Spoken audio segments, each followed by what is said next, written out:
Hello, my name is Deborah Valdes, and welcome to my journal presentation, Week 5, Fostering Social Participation in Inclusive Classrooms of Students Who Are Deaf. There's the authors right there. The overview of the article. The article analyzed the social participation of students with hearing impairment as assessed by themselves, their peers, and their teachers. The students and teachers filled out questionnaires, and then teachers were interviewed.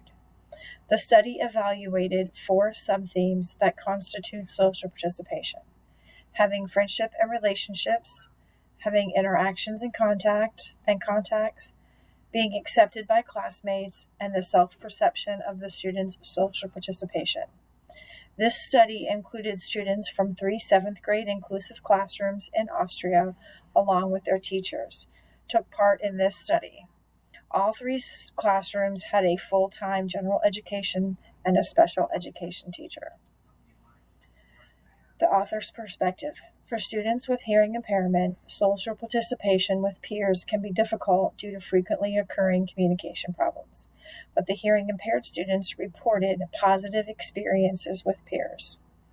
The teaching approach being implemented and the cooperation between the general education and special education teacher can increase the positive aspects and decrease the negative influence of social participation.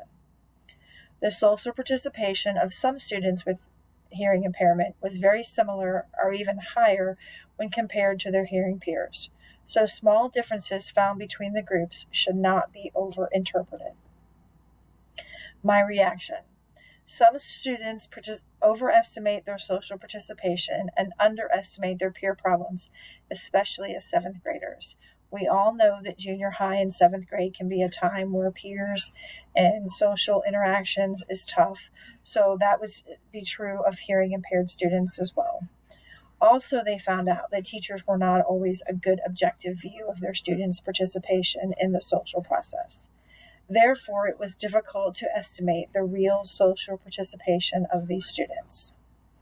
This study shows that it is often necessary to have broad assessments and to include multiple sources of information, because the outcome can be strongly influenced by the method of the data collection.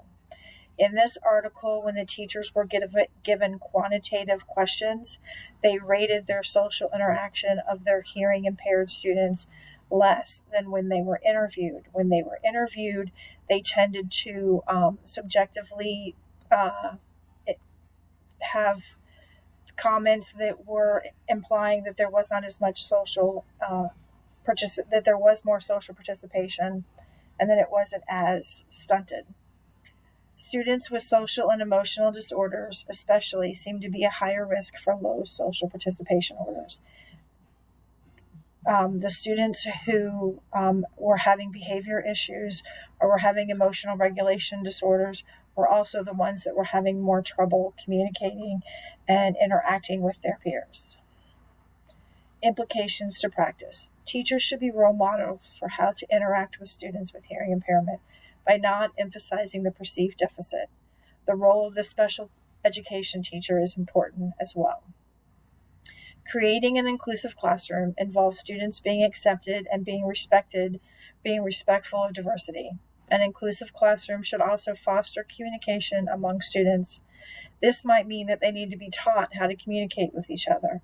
When I worked with a deaf student in a daycare type situation, all the students wanted to be able to communicate with her and were very eager to learn how to communicate with her.